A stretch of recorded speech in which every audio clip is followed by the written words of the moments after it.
ನಮಸ್ಕಾರ. K2 ಕನ್ನಡ ನ್ಯೂಸ್ಗೆ ಸ್ವಾಗತ. ವೀಕ್ಷಿಸಿ ಈ ದಿನದ ಸುದ್ದಿಗಳ ರೌಂಡ್ ಅಪ್.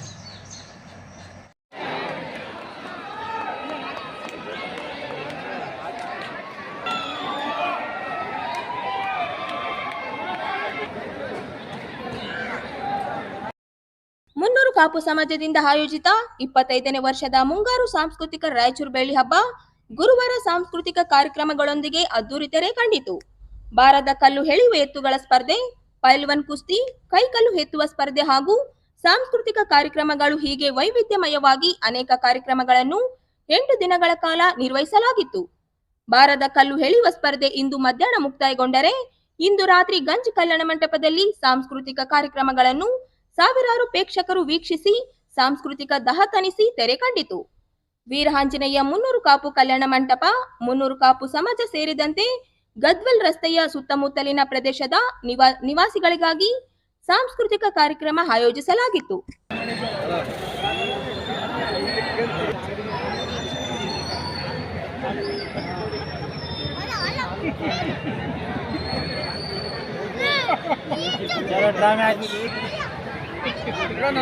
लास्ट चांस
ಮತ್ತೆ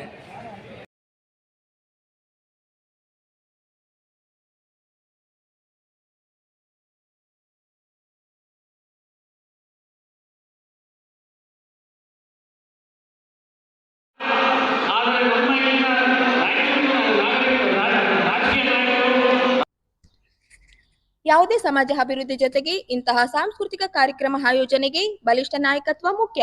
ನನಗೆ ವ್ಯಕ್ತಿಗಿಂತ ಸಮಾಜ ಮುಖ್ಯ ಎಂದು ಮುನ್ನೂರು ಕಾಪು ಸಮಾಜದ ಹಿರಿಯ ಮುಖಂಡರು, ಮಾಜಿ ಶಾಸಕರು ಹಾಗೂ ಹಬ್ಬದ ರೂವಾರಿ ಎ ಪಾಪರೆಡ್ಡಿ ಅವರು ಹೇಳಿದರು.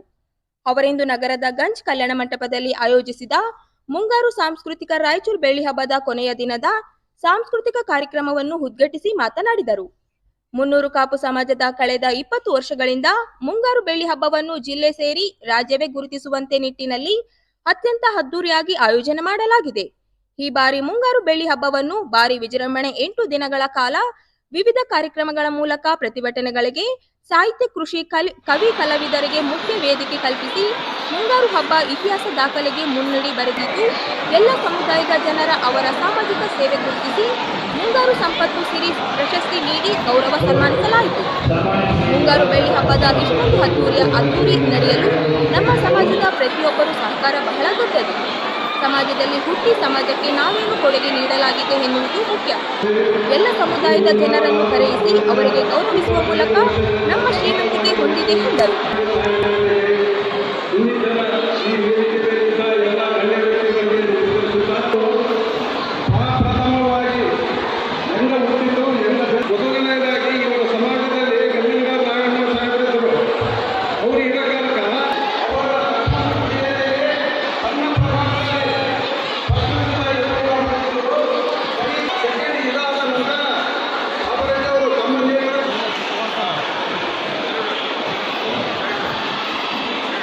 ಇಂದಿನ ಕಾರ್ಯಕ್ರಮದಲ್ಲಿ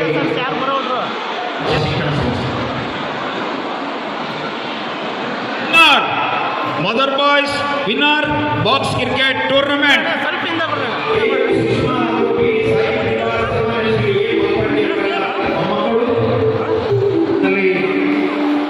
ವಿನ್ನರ್ಸ್ ಮತ್ತು ರನ್ನರ್ಸ್ ಜೋರಾದ ಚಪ್ಪಾಳೆ.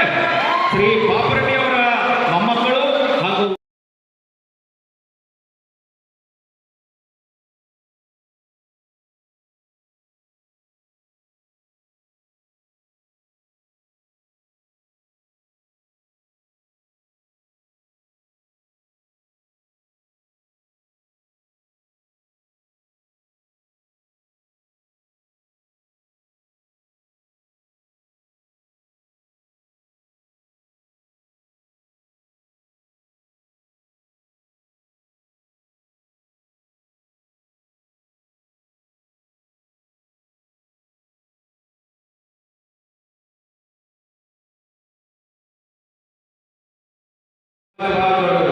ವ್ಯಕ್ತಿ ಕಣ್ಣವರು ಒಬ್ಬ ಮನುಷ್ಯ ಸಮಾಜ ಬಹಳ ದೊಡ್ಡದು. ಆ ಸಮಾಜ ಬೆಳೆಸಿದ್ದೇ ನನ್ನ, ಆ ಸಮಾಜ ಬೆಳೆಸಿದ್ದೇ ನಾನು ಕೆಲಸ ಮಾಡ್ತಾ ಇದ್ದೇನೆ. ಸಮಾಜನೇ ನಾನು ನೆನಪಬಹುದು.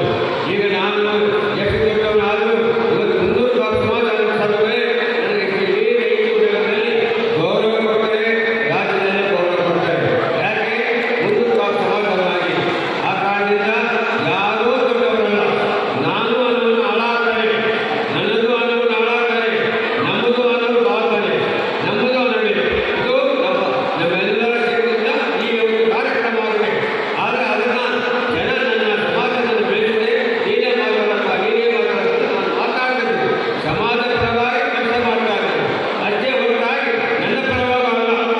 ನಾನು ಈ ಕಾಲದಲ್ಲಿ ರಾಜ್ಯದಲ್ಲಿ ಯಾರಿಗೂ ಇರಲಿಲ್ಲ, ರಾಜ್ಯದ ದೇಶದಲ್ಲಿ ಗೆದ್ದೂ ಇಲ್ಲ. ಯಾವುದೇ ಕೆಲಸ ಮಾಡಿದ್ರೆ ಸ್ವಾರ್ಥದಿಂದ ಕೆಲಸ ಮಾಡೋದು ನನ್ನ ಧರ್ಮ. ನೀವು ಕೆಲಸ ಮಾಡೋದು ನಿಮ್ಮ ಧರ್ಮ. ನಾನು ನಿನ್ನೆ ನಾನು ಮಾಡೋದು, ನಾನು ಈಗ ಮಾಡ್ತೇನೆ, ಈಗ ಮಾಡುವ ಭಾವನೆ ನನ್ನದಲ್ಲ. ನನ್ನ ಧರ್ಮ ನಾನು ಮಾಡಿದ್ದು, ನಿಮ್ಮ ಧರ್ಮ ನೀವು ಮಾಡಿದ್ದು. ಅಷ್ಟೇ ನನ್ನ ಯೋಗ್ಯತೆ. ಆ ಕಾರಣದಿಂದ ನನ್ನ ಸಮಾಜ ಬಹಳ ಇವತ್ತು ರಾಷ್ಟ್ರಪತಿ ನನ್ನ ಸಮಾಜದ ಎಷ್ಟು ವೃದ್ಧಿ ಆಗ್ತದೆ. ಇವತ್ತು ತೆಲಂಗಾಣದವರು ಬಂದಿದ್ದರು, ಆಂಧ್ರದವರು ಬಂದಿದ್ದರು, ಕರ್ನಾಟಕದವರು ಬಂದಿದ್ದರು. ಯಾಕೆ? ಈ ಸಮಾಜ ದೊಡ್ಡದಾಗಿದೆ. ಈ ಸಮಾಜದಲ್ಲಿ ಉಳಿದಿದೆ, ಶಕ್ತಿ ಇದೆ, ಎಲ್ಲರೂ ಒಂದಾಗಿದ್ದಾರೆ. ಯಾವುದೇ ಭಿನ್ನಾಭಿಪ್ರಾಯ ಇಲ್ಲ, ಯಾವುದೇ ಬೇರೆ ಮಾತಾಡೋ ಪ್ರಶ್ನೆ ಇಲ್ಲ, ಎಲ್ಲರೂ ಒಂದೇ. ಕೆಲವು ಅಧ್ಯಕ್ಷದಲ್ಲಿ ನಾವು ಇವತ್ತು ಇಷ್ಟರ ಬೆಳೆದಿವಿ. ಅವರೊಂದು ಕಾರಣ ಅದು ಅವರ ಮಾತು ಬರಲಿ. ಅವಿಬ್ಬರು ಆದರೂ ನನಗೆ ಸ್ವತಂತ್ರ ಕೊಟ್ಟು ನೀನೇ ಮಾಡು ನನಗೆ ಕೊಟ್ಟಿದ್ದಾರೆ. ಎಲ್ಲವೂ ನಾನು ಮಾಡ್ತೀನಿ. ಅವ್ರು ಎಂದೋ ಏನಪ್ಪ ನಾನು ಅಧ್ಯಕ್ಷ ಇದ್ದೀನಿ, ನೀನು ಯಾಕೆ ಮಾಡ್ತೀನಿ, ನಾನು ಕಾರ್ಯದರ್ಶಿ ಇದ್ದೀನಿ, ನೀನು ಯಾಕೆ ಮಾಡ್ತೀನಿ ಎಂದೂ ಅನ್ನಲಿಲ್ಲ.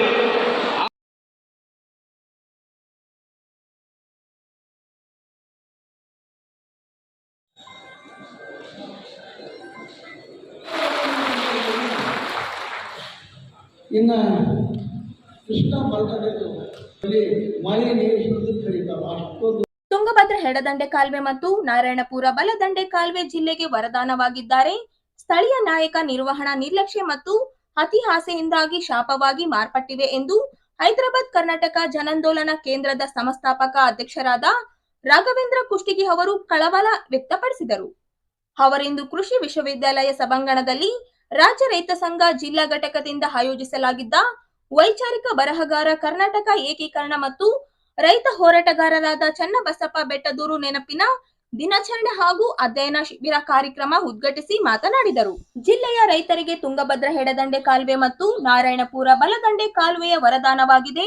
ಆದರೆ ಸರ್ಕಾರಗಳ ನಿರ್ಲಕ್ಷ್ಯ ಮತ್ತು ಸ್ಥಳೀಯ ಜನಪ್ರತಿನಿಧಿಗಳ ಅಸಡೆ ಮತ್ತು ದುರಾಸೆಯಿಂದಾಗಿ ಕೊನೆ ಭಾಗದ ರೈತರು ಕಾಲುವೆಯಲ್ಲಿ ನೀರು ಕಾಣದೆ ಕಣ್ಣೀರು ಹಾಕುವಂತ ಪರಿಸ್ಥಿತಿ ನಿರ್ಮಾಣವಾಗಿದೆ. ಈ ಹಿಂದೆ ಸಿಗಟಲೂರು ಯೋಜನೆ ವಿರುದ್ಧ ಜಿಲ್ಲೆಯಲ್ಲಿ ನಡೆದ ಹೋರಾಟದ ಇತಿಹಾಸವನ್ನು ಮೇಲುಪಾಕಿದ ಅವರು ಅಂದು ಸುಮಾರು 4 ಟಿಎಂಸಿ ನೀರು ಹಿಂದೂ ಜಿಲ್ಲೆಯ ರೈತರು ನೀರಿಗಾಗಿ ಪರದಾಡಬೇಕಾಗಿತ್ತು. ಎಸ್ಎಂ ಕೃಷ್ಣ ಮುಖ್ಯಮಂತ್ರಿ ಆಗಿದ್ದ ಅವಧಿಯಲ್ಲಿ ಈ ಹೋರಾಟ ನಡೆದಿತ್ತು. ಜನರ ಕಷ್ಟವನ್ನ ಪರಿಮಾಣಿಸತಕ್ಕಂಥ ಹಿನ್ನೆಲೆಯಲ್ಲಿ ಇವತ್ತು ದೊಡ್ಡ ಮಟ್ಟದ ಜನಾಂದೋಲನ ಆಗಬೇಕಾಗಿದೆ. ಅಂದ್ರೆ ನಮ್ಮೆಲ್ಲ ಸಮರ್ಥವಾಗಿರ್ತಕ್ಕಂಥ ಬಡವರು ನಾಯಕರು ಇದ್ದಾರೆ ಹೆಮ್ಮೆಯನ್ನು ವ್ಯಕ್ತಪಡಿಸ್ತಾರೆ. ನೀರಾವರಿ ದುರುಪಯೋಗ ನಡೆದಿತ್ತು. 8 TMC 9 TMC ಇಂದ 16 TMC ವರೆಗೆ ನೀರನ್ನು ಎತ್ತಬೇಕು, ಆ ಕಡೆ ತಗೊಂಡು ಹೋಗಬೇಕು ಹುಲಿ ಗುಡ್ಡ ಅಂಥೇಳಿ ಒಂದು ಯೋಜನೆಗಾಗಿ ಅದು ನಮ್ಮ ಪಾಟೀಲರು, ಗದಗಿನ ಪಾಟೀಲರ ಒಂದು ಹುನ್ನಾರಾಗಿತ್ತು. ಅದನ್ನು ತಡಿಲಿಕ್ಕೆ ನಾವಿಲ್ಲೆಲ್ಲ ಹೋರಾಟ ಮಾಡಿದ್ವಿ. SN ಕೃಷ್ಣ ಅವಾಗ ಮುಖ್ಯಮಂತ್ರಿಯಾಗಿದ್ದರು. ಅವಾಗಿಂದ ನಮ್ಮ ಹೋರಾಟ ನಿರಂತರವಾಗಿ ನಡೀತಾ ಇದೆ. SN ಕೃಷ್ಣ ಅರಕೇರಿಗೆ ಬಂದಾಗ ಸಾವಿರಾರು ಜನ ಹೋಗಿ ನಾವು ಘೇರಾವ್ ಮಾಡಿದ್ವಿ. ಮಾಡಿ ಅದು 16 TMCಯಿಂದ 12 TMCಗೆ ಇಳಿದು ಇದ್ದಿದ್ದಿಲ್ಲ ಅಂದರೆ ಇವತ್ತು ಈಗ ಎಷ್ಟು ಸಿಗ್ತದೆ ಅಷ್ಟು ನೀರು ಸಿಗ್ತಿರಲಿಲ್ಲ. ಇದು ನಂಬರ್ 1. ಆವಾಗ SN ಕೃಷ್ಣ ಅವರು ಮಾರ್ಕ್ ಅಂತಕ್ಕಂಥ ಒಂದು ಸಂಸ್ಥೆಗೆ ಈ ಸಮಸ್ಯೆಯ ಪರಿಹಾರಕ್ಕೂ ಅಧ್ಯಯನ ಮಾಡಲಿಕ್ಕೆ ಒಂದು 3 ಲಕ್ಷ ಕೊಟ್ಟರು. ಆ ಕಾಲಕ್ಕೆ ಅಧ್ಯಯನ ಮಾಡಿ ಏನು ಮಾಡಿದರೆ ಈ ಸಮಸ್ಯೆ ಪರಿಹಾರ ಆಗ್ತದೆ ಅಂತೇಳಿ ಆವಾಗ ಆ ಮಾರ್ಕ್ ಸಂಸ್ಥೆ 2-3 ಸಲಹೆಗಳನ್ನು ಕೊಟ್ಟು ವಿಶೇಷವಾಗಿ ಇನ್ನೂ 7-8 ಬ್ಯಾಲೆನ್ಸಿಂಗ್ ರಿಸರ್ವೈರ್ಗಳನ್ನು ಮಾಡಬೇಕು ಈ ಭಾಗಕ್ಕೆ ಅಂತೇಳಿ ಅವರು ಕೊಟ್ಟಿದ್ದರು. ಇನ್ನೂ ವಿಷಯಗಳಿದೆ, ಆ ವಿಷಯ ತಜ್ಞರು ಅದರ ಬಗ್ಗೆ ಮಾತಾಡ್ತಾರೆ, ನಾನು ಮಾತಾಡ್ತೇನೆ. ಚಾಮಸ್ವಾಮಿ ಅನಾವಪ್ರಭು ಕಡ್ದು ಬಸವಪ್ರಭು ಕಡ್ದು ಬಸವಣ್ಣವರ ಆಸ್ಥಾನದಲ್ಲಿ ಇದ್ದಿರಲಿಲ್ಲ. ಆ ಬಸವಣ್ಣವರ ಆಸ್ಥಾನದಲ್ಲಿ ಇರ್ತಕ್ಕಂಥವರ ಹೆಸರು ಇದ್ದಾರೆ. ಈ ಬಸವಣ್ಣವರ ಆದರ್ಶವನ್ನು ಕಾಯಿಸಿಕೊಳ್ಳುತ್ತಾ ಬಂದಂಥ ಚನ್ನಬಸಪ್ಪನವರು ನಮ್ಮನ್ನು ಕೈ ಹಿಡಿದು ಹೋಗುತ್ತಂತಕ್ಕಂಥ ಮಹಾನ್ ಚೇತನ ಅವರು. ಇವತ್ತು ಹೇಳ್ತಾ ಇದ್ರು, ಶಕ್ತಿ ಮಾತ್ರ ಇದ್ದಿಲ್ಲ, ನಯವಾಗಿ ನಡ್ಕೋಬೇಕು, ನಯವಾಗಿ ಬದುಕಬೇಕು, ನಯವಾಗಿ ನಡ್ಕೋಬೇಕು, ಸಜ್ಜನ ಸಹವಾಸ ಮಾಡಬೇಕು ಅಂತಕ್ಕಂಥ ಮಾತನ್ನ ಹೇಳ್ತಾ ಇದ್ರು. ನಾವು ಯಾವ ಪುಣ್ಯ ಈ ವೇದಿಕೆ ಮೇಲೆ ಈ ಶಕ್ತಿ ಕುದುರಂತ ನಮಗೆ ಯಾವ ಪುಣ್ಯ, ನಾವು ಎಷ್ಟು ಮನುಷ್ಯರು ಇವತ್ತು ನಾವು ಈ ವೇದಿಕೆ ಮೇಲೆ ಇವತ್ತು ಈ ಸಭಾಧ್ಯಕ್ಷ ಸ್ಥಾನವನ್ನ ಇವತ್ತೇನು ಕಲ್ಪಿಸಿಕೊಟ್ಟರಾಗ ಚಾಮರಾಜ ಪಾಟೀಲರಿಗೆ ಮತ್ತು ಅನಂತಪ್ರಭು ಬೇಡದವರಿಗೆ ಮತ್ತು ಬಸವಪ್ರಭು ಅವರಿಗೆ ಕನಿಷ್ಠದಲ್ಲಿ ಹೇಳಬೇಕು ಅಂತ ಅನಿಸ್ತದೆ.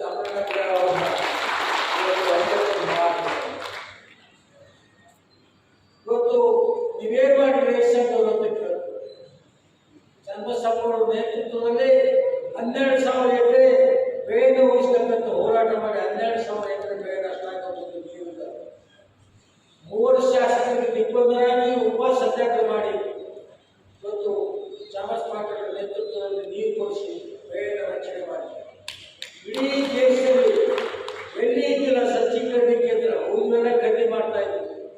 ರಾಯಚೂರಿನಿಂದಲೇ ಪ್ರಾರಂಭ ಆಯಿತು ಸಜ್ಜೀಕರಣ ಕೇಂದ್ರ. ರಾಯಚೂರಿನಿಂದಲೇ ಪ್ರಾರಂಭ ಮಾಡಿ ಹೋರಾಟ ಮಾಡಿ ಇವತ್ತು ಸಜ್ಜೀಕರಣ ಕೇಂದ್ರಗಳು ಪ್ರಾರಂಭವಾಯಿತು. ಅನೇಕ ಒಂದಲ್ಲ ನಾವು ಈ ಭಾಗದ ಪ್ರಮುಖ ಮುಖಂಡರಾಗಿರ್ತಕ್ಕಂಥ ಬಸವರಾಜ ಪಾಟೀಲ್ ಆನಂದವರಿಂದ ಕೈ ಹಿಡ್ಕೊಂಡು ಅಡ್ಡಾಡ್ತಿದ್ರು. ಎಲ್ಲರಿಗೂ ಕಲಿಸ್ತು. ಬರೀ ಮಕ್ಕಳಿಗೆ ಅಷ್ಟೇ ಅಲ್ಲ, ವಾರಸುದಾರರಿಗೆಲ್ಲ. ಅಂಥ ಒಂದು ಚನ್ನಬಸಪ್ಪನವರ ನೆನಹುಗಳಲ್ಲಿ ಬಹಳ ದಿನಗಳ ಮೇಲೆ ಮಾನ್ವಿನಲ್ಲಿ ಒಂದು ಕಲ್ಯಾಣ ಮಂಟಪದಲ್ಲಿ ಬಸವಪ್ರಭು ಪಾಟೀಲ್ರು 1ನೇ ವರ್ಷ 2ನೇ ವರ್ಷ ಮಾಡಿದಾಗ ಭಾಗಿಯಾಗಿದೆ ಅಂತ ಇವತ್ತು ಭಾಗಿಯಾಗ್ತಿರೋದಕ್ಕೆ ಬಹಳ ಸಂತೋಷ. ರೈತ ಚಳವಳಿ ಯಾಕೆ ಮಾಡಿದ್ವಿ, ಯಾಕೆ ಮಾಡಬೇಕು, ರೈತ ಹೋರಾಟ ಏಕೆ ಅನ್ನಂಥದ್ದು ನಮ್ಮ ಮುಂದಿರುವಂಥ ಬಹಳ ದೊಡ್ಡ ಪ್ರಶ್ನೆ.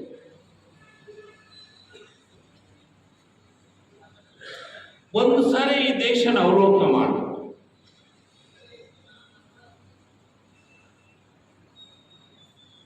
1947ರಲ್ಲಿ ಸ್ವಾತಂತ್ರ್ಯ ಬಂತು.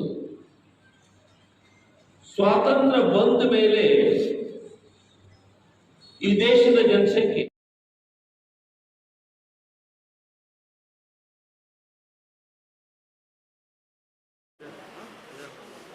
ಸರ್ಕಾರಿ ಪ್ರಥಮ ದರ್ಜೆ ಕಾಲೇಜಿನಿಂದ ಜೂನ್ 14ರಂದು ಕಾಲೇಜಿನ ಸಭಾಂಗಣದಲ್ಲಿ ರಾಷ್ಟ್ರ ಮಟ್ಟದ ವಿಚಾರ ಸಂಕಿರಣವನ್ನು ಬೆಳಗ್ಗೆ 9 ಗಂಟೆಗೆ ಆಯೋಜಿಸಲಾಗಿದೆ ಎಂದು ಕಾಲೇಜಿನ ಪ್ರಾಂಶುಪಾಲ ಡಾಕ್ಟರ್ ಯಂಕಣ್ಣ ಹೇಳಿದರು. ಅವರಿಂದು ಮಾಧ್ಯಮಗೋಷ್ಠಿ ಉದ್ದೇಶಿಸಿ ಮಾತನಾಡಿ, ರೂಪಾಯಿ ಸಮಸ್ಯೆ ಮೂಲ ಮತ್ತು ಪರಿಹಾರ ವಿಷಯವಾಗಿ ನಡೆಯಲಿರುವ ವಿಚಾರ ಸಂಕಿರಣವನ್ನು ಸಂಸದ ಜಿ ಕುಮಾರ್ ನಾಯಕ ಉದ್ಘಾಟಿಸಲಿದ್ದಾರೆ. ಮುಖ್ಯ ಅತಿಥಿಗಳಾಗಿ ಉಸ್ತುವಾರಿ ಹಾಗೂ ವೈದ್ಯಕೀಯ ಶಿಕ್ಷಣ ಸಚಿವ ಡಾಕ್ಟರ್ ಶರಣ್ ಪ್ರಕಾಶ್ ಪಾಟೀಲ್, ಸಣ್ಣ ನೀರಾವರಿ ಸಚಿವ ಎನ್ಎಸ್ ಬೋಸರಾಜ್ ಆಗಮಿಸಲಿದ್ದಾರೆ. ಉಪನ್ಯಾಸಕ ಡಾಕ್ಟರ್ ಪ್ರಾಣೇಶ್ ಕುಲಕರ್ಣಿ ಮಾತನಾಡಿ, ಸಂವಿಧಾನಿ ಶಿಲ್ಪಿ ಡಾಕ್ಟರ್ ಬಿಆರ್ ಅಂಬೇಡ್ಕರ್ ಇವರು ಪಿಎಚ್ಡಿ ಪದವಿಗೆ ಮಂಡಿಸಿರುವ ಪ್ರಬಂಧಕ್ಕೆ ಶತಕದ ಸಂಭ್ರಮ. ಅದೇ ರೀತಿ 371 ಕಾಯ್ದೆ ಜಾರಿಗೊಂಡು 10 ವರ್ಷ ಕಳೆದಿರುವ ಕುರಿತು 2 ಗೋಷ್ಠಿಗಳು ನಡೆಯಲಿವೆ. ರೂಪಾಯಿ ಸಮಸ್ಯೆ ಮತ್ತು ಪರಿಹಾರ ವಿಷಯವಾಗಿ ಬೆಂಗಳೂರಿನ ಇನ್ಸ್ಟಿಟ್ಯೂಟ್ ಆಫ್ ಸೋಷಿಯಲ್ ಎಕನಾಮಿಕ್ಸ್ ಚೇಂಜಿನ ಆರ್ಬಿಐ ಪ್ರೊಫೆಸರ್ ಡಾಕ್ಟರ್ ಕೃಷ್ಣರಾಜ್ ವಿಷಯ ಮಂಡಿಸಲಿದ್ದಾರೆ. ಅಧ್ಯಕ್ಷತೆಯನ್ನು ಸಹಾಯಕ ಪ್ರಾಧ್ಯಾಪಕ ಡಾಕ್ಟರ್ ಎಂ ಶಿವಪ್ಪ ವಹಿಸಿಕೊಳ್ಳಲಿದ್ದಾರೆ ಎಂದು ಹೇಳಿದರು. ನಮ್ಮ ಕಾಲದಲ್ಲಿ ವಿಶೇಷವಾಗಿರ್ತಕ್ಕಂಥ ಒಂದು ಕಾರ್ಯಕ್ರಮ ಮಾಡಬೇಕಾದ ಎಲ್ಲ ಉಪನ್ಯಾಸಕರ ಸಮಕ್ಷಮದಲ್ಲಿ ಮಾಡಿಕೊಂಡಿರ್ತಕ್ಕಂಥದ್ದು ಅದು ಅಂಬೇಡ್ಕರ್ರು ಸಂಬಂಧಪಟ್ಟಿರ್ತಕ್ಕಂಥ ವಿಷಯ ಏನಂತಂದರೆ national level seminar on problem of rupee.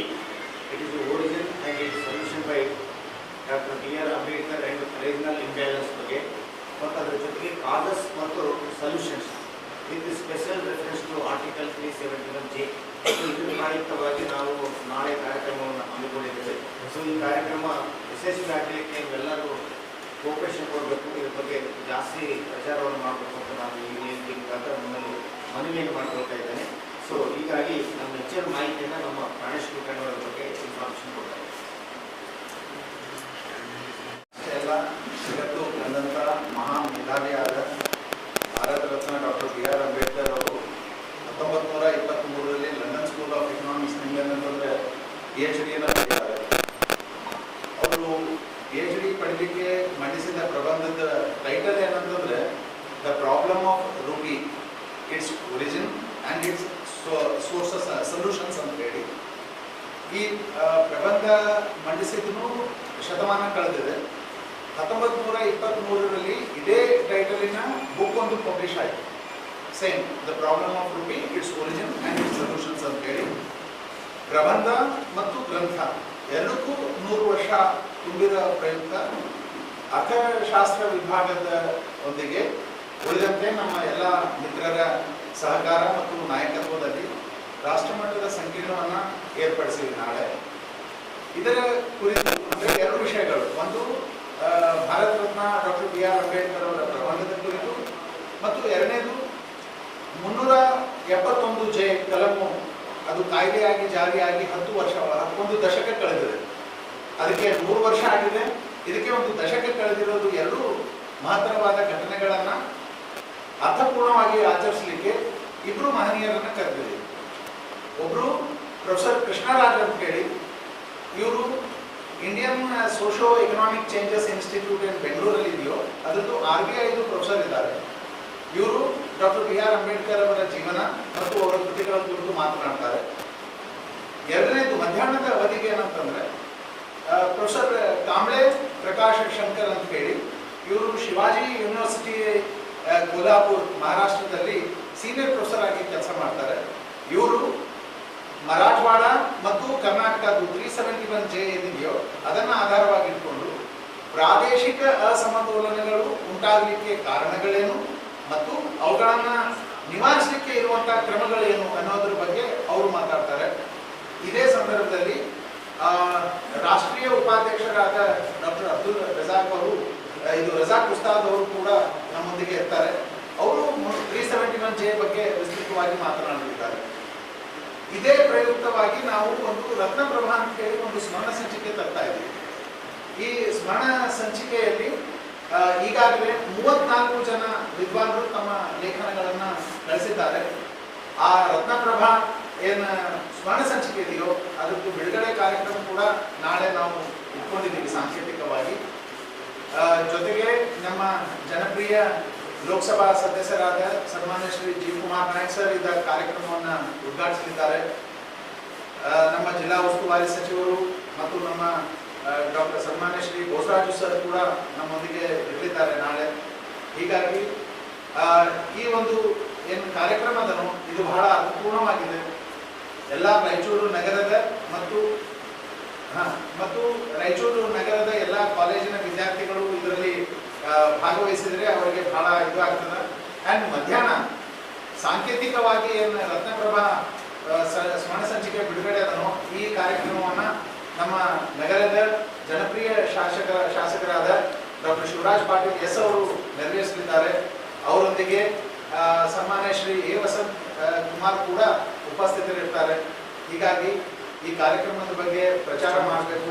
And ಇನ್ನೂ ಮುಂದೆ ಇಂಥ ಯಾವ ಕಾರ್ಯಕ್ರಮಗಳನ್ನು ನಾವು ಮಾಡ್ಬೋದು ಅನ್ನೋದನ್ನು ಕೂಡ ತಾವು ನಮಗೆ ಸಹಕಾರ ಸಲಹೆ ನೀಡಿದರೆ ಮುಂದಿನ ದಿನಗಳಲ್ಲಿ ಅರ್ಥಪೂರ್ಣವಾದ ಕಾರ್ಯಕ್ರಮಗಳನ್ನು ನಮ್ಮ ಕಾಲೇಜಿನಲ್ಲಿ ನಡೆಸ್ಕೊಳ್ತೀವಿ ಅನ್ನೋ ನಂಬಿಕೆಯನ್ನು ಭರವಸೆಯನ್ನು ತಮಗೆ ಕೊಡ್ತೇನೆ.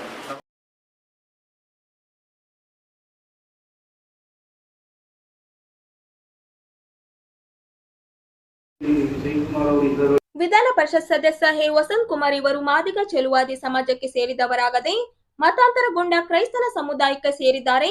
ಮೀಸಲಾತಿಯನ್ನು ದುರುಪಯೋಗಪಡಿಸಿಕೊಂಡು ರಾಜಕೀಯ ಸ್ಥಾನಮಾನ ಪಡೆದುಕೊಳ್ಳುತ್ತಿರುವುದನ್ನು ಪ್ರಶ್ನಿಸಿ ಜನಪ್ರತಿ ನ್ಯಾಯಾಲಯದಲ್ಲಿ ದಾವೆ ಹೂಡುವುದಾಗಿ ಹೈಕೋರ್ಟ್ ನ್ಯಾಯವಾದಿ ಪಿ ನರಸಪ್ಪ ಹೇಳಿದರು. ಅವರಿಂದು ಮಾಧ್ಯಮ ಗೋಷ್ಠಿ ಉದ್ದೇಶಿಸಿ ಮಾತನಾಡಿ, ಕೆಲವೆಡೆ ಮಾದಿಗರೆಂದು ಮತ್ತೆ ಕೆಲವೆಡೆ ಚೆಲುವಾದಿಗಳೆಂದು ಮೀಸಲು ಪಡೆದಿರುವ ವಸಂತ್ ಕುಮಾರ್ ಇವರು 1989 ಮೇ 19ರಂದು ರಾಯಚೂರಿನ ಮೆಥೋಡಿಸ್ಟ್ ಚರ್ಚಿನಲ್ಲಿ ಕ್ರೈಸ್ತ ಸಂಪ್ರದಾಯದಂತೆ ಮದುವೆಯಾಗಿದ್ದಾರೆ.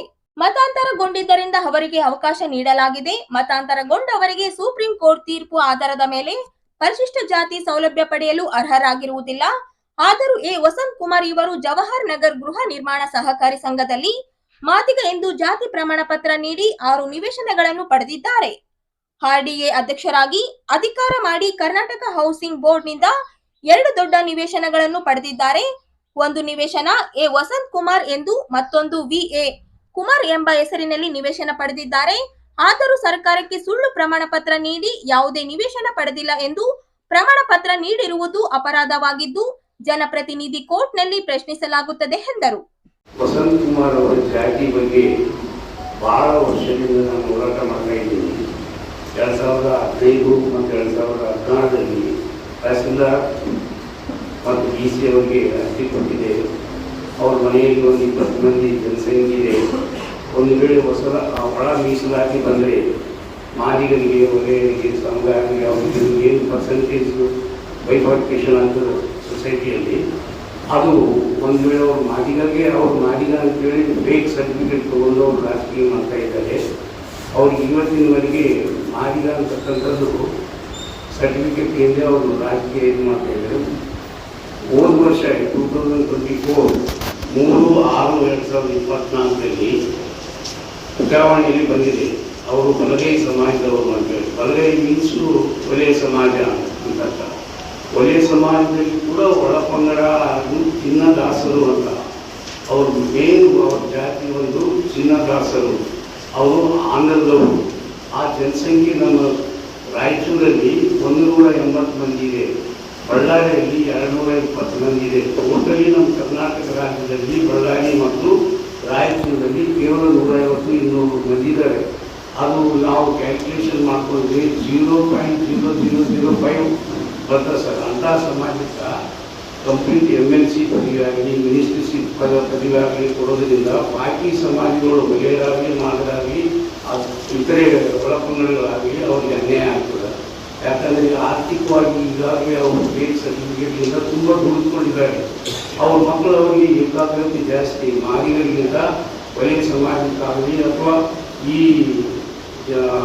ಚಿನ್ನದಾಸರು ಸಮಾಜಕ್ಕಾಗಲಿ ಅವ್ರು ತಿಂತಕ್ಕಂಥ ಆಹಾರ, ನಾವು ಬೀರು ತಿನ್ನೋ ಮಂದಿ, ಅವರು ಬೀರು ತಿನ್ನೋದಿಲ್ಲ. ಅವರು ಇದು ಗಂಡು ಮಕ್ಕಳು ದೇವರನ್ನು ಪೂಜೆ ಮಾಡ್ತಾರೆ. ನಾವು ಮಾಯಮ್ಮ, ಬಾಲಮ್ಮ, ದುರ್ಗಮ್ಮ, ಹುಳ್ಳಮ್ಮ, ಸೌರಮ್ಮ, ಜಮಲಮ್ಮ, ಎಲ್ಲಮ್ಮ ಇಂಥ ಸಮಾಜಗಳನ್ನು ನಾವು ಪೂಜೆ ಮಾಡ್ತಕ್ಕಂಥ ಸಮಾಜ. ಆದರೆ ನಮ್ಮ ಸಮಾಜದ ಕೆಲವು ಹುಡುಗರು ಅವ್ರ ಜೊತೆ ವಸಂತ್ ಕುಮಾರ್ ಅವರ ಜೊತೆ ಇದ್ದು ಕೆಲವರು ಎದುರಿಸಿ, ದೊಡ್ಡವರು ಸಣ್ಣವರು ಏನೂ ಇಲ್ಲ ತುಂಬ ಎದುರಿಸಿ ರಾಜಕೀಯ ಒಂದು ಗೂಂಡಾಯಿಸಮ್ ರಾಜಕೀಯ ಥರ ಮಾಡ್ತಾ ಇದ್ದಾರೆ. ಹಾಗಾಗಿ ನಾನು ಅಕ್ಟೋಬರ್ 2004ರಲ್ಲಿ ಜಿಲ್ಲಾಧಿಕಾರಿಗಳು ಜಾಗೃತ ಸಭೆ ಅಧ್ಯಕ್ಷರಿದ್ದರಿಂದ ಅವರಿಗೆ ನಾನು ಏನೇನು ಇನ್ಫಾರ್ಮೇಷನ್ ಕಲೆಕ್ಟ್ ಮಾಡಿ ನಾನು ಜಿಲ್ಲಾಧಿಕಾರಿಗಳ ಕಂಪ್ಲೇಂಟ್ ಕೊಟ್ಟಾಗ ಅವರು ಸಮಾಜ ಕಲ್ಯಾಣ ಇಲಾಖೆಯವರಿಗೆ ರೆಫರ್ ಮಾಡಿದರು. ಅದು CRESL SP ಅವರಿಗೆ ರೆಫರ್ ಮಾಡಿದರು. ಅದ ನಂತರ ADG additional director general of police Bengaluru ಇವರಿಗೆ ರೆಫರ್ ಮಾಡಿದಾಗ ನನ್ನ ನಿಸ್ವಾರ್ಥಿ ಅಂದರೆ ನನ್ನ ದುರದೃಷ್ಟ ADGP ಹೀಗೆ ಅರವಿಂದ್ ಕುಮಾರ್ ಚಕ್ರವರ್ತಿ ಅಂತೇಳಿ SP ಇದ್ದರು. ಭಾಳ ಜನರಿಗೆ ಅದು ಗೊತ್ತಿರಲಿಕ್ಕೆ ಈಗ ನ್ಯೂ ಜನ್ರೇಷನು. ಅವರಲ್ಲಿ ನಾನು ಆವಾಗಲೇ ಕಂಪ್ಲೇಂಟ್ ಮಾಡಿದ್ದೆ. ಅದು ಅವರಿಗೆ ನನಗೆ ತುಂಬ ಡಿಸಲ್ ಆಗಿತ್ತು ಇನ್ ದ ಇಯರ್ 92, 93 ಆ ಸಂದರ್ಭದಲ್ಲಿ. ಸೊ ಈಗ ಅವರೇ ಇದ್ದರೆ ಅದನ್ನು ಕಮಿಷನ್ ಎನ್ಕ್ವೈರಿಗೆ ಇದು ಕೊಡಬೇಕು, ಏನು ಕಮಿಷನ್ ಕೊಡಬೇಕು. ಸೊ 5-6 ತಿಂಗಳಿಂದ ಅವರಲ್ಲಿ ಈ ಫೈಲ್ ಪೆಂಡಿಂಗ್ ಇದೆ. ಆದ್ದರಿಂದ ನಾನು ಮತ್ತೆ SC/ST ಕಮಿಷನ್ಗೆ ನನ್ನ ಕಂಪ್ಲೇಂಟ್ ಮಾಡಿದೆ 6/6/2025 ಈಗ 20ನೇ ತಾರೀಕಿಗೆ ಅವರು ಎನ್ಕ್ವೈರಿ ಕರೆದಿದ್ದಾರೆ. ಯಾವ ಕಾರಣಕ್ಕೂ ಒಂದು ವೇಳೆ ನಾವು ಹೇಳ್ತಕ್ಕಂಥ ಈ ಸ್ಟೇಟ್ಮೆಂಟ್ನಲ್ಲಿ ಒಂದು ಲೈನ್ ಆಫ್ ಥಾಟ್ ತಪ್ಪಿದ್ರೆ ನನಗೆ ನೀವೆಲ್ಲರೂ ನಮ್ಮ ಸಮಾಜದಲ್ಲಿ ನನಗೆ ಯಾವುದೇ ಶಿಕ್ಷಣ ನನ್ನ ಸಮಾಜದಲ್ಲಿ ಎಲ್ಲರೂ ಮುಖ ತೋರಿಸಿದಂದು ಬರ್ತೀನಿ ಅಥವಾ ಈ ಊರು ಬಿಟ್ಟು ಹೋಗ್ತೀನಿ. ಈ ಪ್ರತಿಯೊಂದು ಶಬ್ದ ನೀವು ಹೇಳ್ತಕ್ಕಂಥದ್ದು ಸತ್ಯ. ನಮ್ಮ ಜನರು ಹರಿಜನರು ಈ ಮಾದಿ ಸಮಾಜ ವಸಂತ್ ಕುಮಾರ್ ಅಂದರೆ ಒಬ್ಬ ಗೂಂಡ, ಅವನಿಂದ ಬಂದಿರ್ತಾರೆ ಅಂತೇಳಿ ಸ್ವಲ್ಪ ಭಯ ಬೀಳೋದ್ರಿಂದ ಕೊನೆಗೆ ನಾನೇ ಈ ವಯಸ್ಸಿನಲ್ಲಿ ಐ ಆಮ್ 68 years ಏಜ್ ನಾವು ನಾನೇ ಬರಬೇಕಾಯಿತು. ಇಲ್ಲಾಂದರೆ ನ್ಯೂ ಜನ್ರೇಷನ್ ಇದು ತಪ್ಪು ಅಂತೇಳಿ ಒಂದು ಕ್ವಶನ್ ಮಾಡಬೇಕಾಗಿತ್ತು. ಆದರೆ ಯಾರೂ ಆ ಧೈರ್ಯ ಮಾಡ್ತಾ ಇಲ್ಲ. ಹೀಗಾಗಿ ನಾನು ಇದರಲ್ಲಿ ಏನು ಬಂದಿದ್ದೀನಿ ಅಂದರೆ ಇದನ್ನು ಜಿಸ್ಟ್ ಅಂತೂ ಇದೆ, ಅವ್ರ ಮೇಲೆ ನಾನು ಕಂಪ್ಲೇಂಟ್ ಮಾಡಿದ್ದೀನಿ. ಈಗ ಪೇಪರ್ನಲ್ಲಿ ಬಲಗೈ ಅಂತ ಬರ್ತಿದೆ, ವಿಜಯ ಕರ್ನಾಟಕ ಪ್ರಜಾವಾಣಿ 3/6/2024 ಬಲಗೈ ಸಮಾಜದಿಂದ ಅವರಿಗೆ MLC ಪದವಿಯನ್ನು ಕೊಟ್ಟಿದ್ದಾರೆ ಅಂತ ಬಂತು. ಈಗ ಇದು ಟಿವಿನಲ್ಲಿ ಏನು ಬಂತು, ಬರಕಟ್ಟದ ಸಂಭಾವನೀಯ ಸಚಿವರ ಯಾದಿಯಲ್ಲಿ ವಸಂತ್ ಕುಮಾರ್ ಅವರು ಬಲಗೈ ಸಮಾಜದಿಂದಲೇ ಅವರಿಗೆ ಪ್ರಾತಿನಿಧ್ಯ ಸಂಭಾವನೀಯ ಸಚಿವರು ಸ್ಥಾನ ಕೊಡಬೇಕು ಅಂತಕ್ಕಂಥದ್ದು. ಈಗ ಖರ್ಗೆ ಸಾಹೇಬರಿಗೆ ಮತ್ತು ಪ್ರಿಯಾಂಕಾ ಖರ್ಗೆ ಅವರಿಗೆ ಅವರು ರಾಜಕೀಯದ ಒಂದು ಸ್ಟಂಟ್ ಹೇಳ್ತೀನಿ. ಖರ್ಗೆ ಸಾಹೇಬ್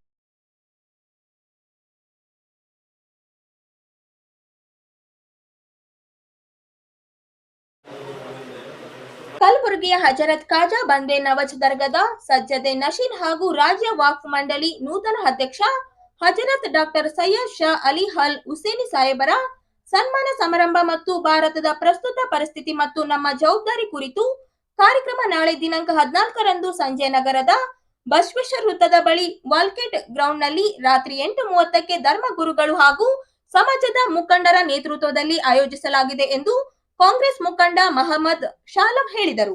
ನಗರದ ಪತ್ರಿಕಾ ಭವನದಲ್ಲಿ ಸುದ್ದಿಗೋಷ್ಠಿಯಲ್ಲಿ ಮಾತನಾಡಿ, ಕಲ್ಯಾಣ ಕರ್ನಾಟಕ ಸೇರಿದಂತೆ ದಕ್ಷಿಣ ಭಾರತದಲ್ಲಿ ತನ್ನದೇ ಆದ ಎಲ್ಲ ಧರ್ಮಗಳ ಭಕ್ತರನ್ನು ಹೊಂದಿರುವ ಕಲಬುರಗಿಯ ಹಜರತ್ ಖಾಜಾ ಬಂದೆ ನವಾಜ್ ದರ್ಗಾದ ಸಜ್ಜರಾದ ಹಜರತ್ ಡಾಕ್ಟರ್ ಸೈಯದ್ ಶಾ ಅಲಿ ಅಲ್ ಹುಸೇನ್ ಅವರು ರಾಜ್ಯ ವಾಕ್ಫ್ ಮಂಡಳಿ ಅಧ್ಯಕ್ಷರಾಗಿ ಆಯ್ಕೆಯಾಗಿದ್ದಾರೆ. ಮೊದಲ ಬಾರಿಗೆ ಈ ಹುದ್ದೆಗೆ ಈ ಭಾಗದ ಧರ್ಮಗುರುಗಳು ಹಾಗೂ ಸಮಾಜದ ನಾಯಕರು ಆಯ್ಕೆಯಾಗಿದ್ದಾರೆ. ಈ ಹಿನ್ನೆಲೆಯಲ್ಲಿ ಮುಸ್ಲಿಂ ಧರ್ಮಗುರುಗಳು ಹಾಗೂ ವಿವಿಧ ಸಮಾಜದ ಮುಖಂಡರು ಸೇರಿಕೊಂಡು ಈ ಕಾರ್ಯಕ್ರಮವನ್ನು ಆಯೋಜಿಸಲಾಗಿದೆ. ಸಂಘಟನೆ ಮಾಡುವಂತ ಕೆಲಸ ನಾವೆಲ್ಲ ಕೂಡಿ ಇವ್ರ ಜೊತೆಗೆ ಹೋಗಿ ಎಲ್ಲ ಕಡೆ ಏರಿಯಾಗಳಲ್ಲಿ ಹೋಗಿ ನಾವು ಸಂಘಟನೆ ಮಾಡಿ ಕಾರ್ಯಕ್ರಮ ಅತ್ಯಂತ ಯಶಸ್ವಿಗೊಳಿಸಬೇಕಂತ ನಾವೆಲ್ಲ ಪ್ರಾಮಾಣಿಕ ಪ್ರಯತ್ನ ಮಾಡ್ತಾ ಇದ್ದೀವಿ. ವಿಶೇಷವಾಗಿ ಈ ಕಾರ್ಯಕ್ರಮ ಅತ್ಯಂತ ಯಶಸ್ವಿಗೊಳಿಸಲಿಕ್ಕೆ ಇದರಲ್ಲಿ ನಮ್ಮ ಕರ್ನಾಟಕ ರಾಜ್ಯ ಸರ್ಕಾರದ ಸಣ್ಣ ನೀರಾವರಿ ಮಂತ್ರಿಗಳಾದಂಥ ನಮ್ಮ NS ಬೋಸರಾಜ್ ಸಾಹೇಬರು ಅವ್ರ ಸಹಕಾರದಿಂದಲೂ ನಾವೆಲ್ಲ ನಡೀತಾ ಇದ್ದೀವಿ. ಅದೇ ರೀತಿ ನಾವು ಕೂಡ ಪ್ರಾಮಾಣಿಕವಾಗಿ ಈ ಕಾರ್ಯಕ್ರಮಕ್ಕೆ ಯಶಸ್ವಿಗೊಳಿಸಲಿಕ್ಕೆ ಹಗಲು ರಾತ್ರಿ ನಾವೆಲ್ಲ ರಾಜಕೀಯವಾಗಿ ನಾವು ಒಂದು ಕಮ್ಯುನಿಟಿ ಫಂಕ್ಷನ್ ಇರೋದ್ರಲ್ಲಿ ನಾವು ಹಗಲು ರಾತ್ರಿ ಎಲ್ಲರೂ ಕೂಡಿ ನಮ್ಮ ಡೆಪ್ಟಿ ಮೇಯರ್ ಅಂತ ಸಾಜಿದ್ ಸಮೀರ್ ಅವರು ಮತ್ತು ನಮ್ಮ ಕಾಂಗ್ರೆಸ್ ಪಕ್ಷದ ಹಿರಿಯ ಮುಖಂಡರಾದಂಥ ನಮ್ಮ ಬಶೀರುದ್ದೀನ್ ಸಾಹೇಬರು, ನಮ್ಮ ಜಾವೇದ್ गुलबर्गे की बारगाह, शरण बसप्पा साहब की बारगाह, ये दो मंदिर ये दोनों एक ऐसे मंदिर और दरगाह इंसानियत का पैगाम देने वाले हैं। गुलबर्गे से ये पैगाम देते हैं और मैं आपके जरिए प्रेस के जरिए तमाम कर्नाटक के तमाम अवामुन्नास को ये इत्तला देता हूं, कल बरोज हफ्ता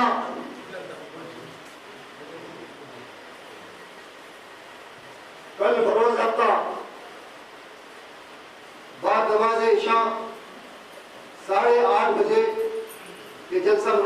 गया है। बमकाम वालकट गिरोन श्री बसवेश्वर सर्कल के बाजू में मुनाफिक किया गया है। इस जलसे के अंदर मेहमान खुसूसी की हैसियत से हजरत सैयद शाह कलीमुल्लाह हुसैनी हैदराबाद से तशरीफ ला रहे हैं और साथ ही साथ